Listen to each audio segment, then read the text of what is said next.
เคเนาะเขาภาคที่1เนาะหลักการทั่วไปเกี่ยวกับการบัญชีและจุดประสงค์ของภาคนี้อาจารย์จะเสนอหลักการโดยรวมของบัญชีในทุกๆแขนงการบ่ว่าจะเป็นบัญชีวิสาหกิจ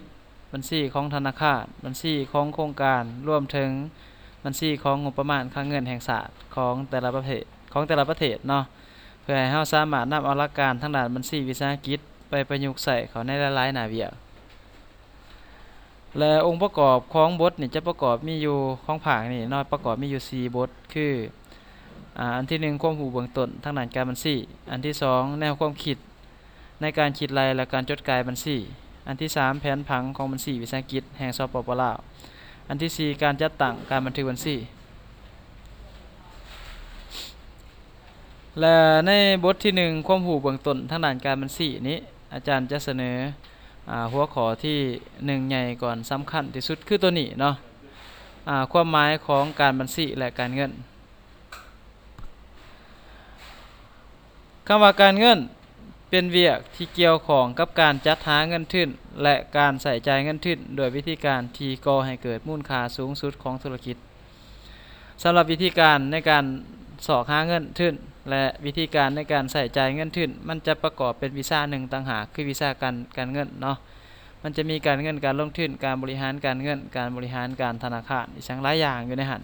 แล้วเราจังคอยไปศึกษาเบิ่งอีกต่างหากในแขนงการหนึ่งแต่ว่าตัวที่จะเว้ารวมๆในที่นี้ก็คือเรื่องของบัญชีเนาะบัญชีเป็นเวียกที่เกี่ยวข้องกับขั้นตอนของระบบการรวบรวมบันทึกการวิเคราะห์และรายงานข้อมูลทางด้านการเงินเพราะฉะนั้นบ่ว่าจะอยู่ในแขนงการใดก็อย่าจำเป็นที่จะต้องได้เฮ็ดบัญชี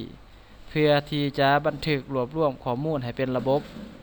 และจากนั้นจะวิเคราะห์และก็รายงานกระแสการเคลื่อนไหวทางด้านการเงินของกิจการใดกิจการหนึ่งหรือขององค์การจัดตั้งใดหนึ่ง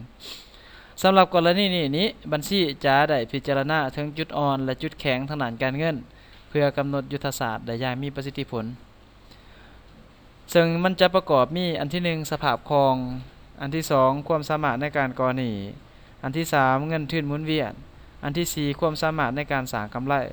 อันที่5การใช้ผลประโยชน์จากทรัพย์สินอันที่6เงินสดหมุนเวียนและอันที่7เงินทุนเนาะหรือส่วนที่เป็นของเจ้าของกิจการและเราสามารถกำหนดยุทธศาสตร์ซึ่งเป็นทางเลือกได้ข้อมูลทั้งหมดทางด้านการบัญชีที่ได้รายงานข้อมูลทางด้านการเงินออกไปหั้นจะเป็นปัจจัยที่สามารถกำหนดยุทธศาสตร์ซึ่งเป็นทางเลือกได้และปัจจัยทางด้านการเงินจะเปลี่ยนแปลงยุทธศาสตร์ที่มีอยู่ให้เป็นแผนปฏิบัติการได้อันนี้คือความหมายของการบัญชีและการเงิน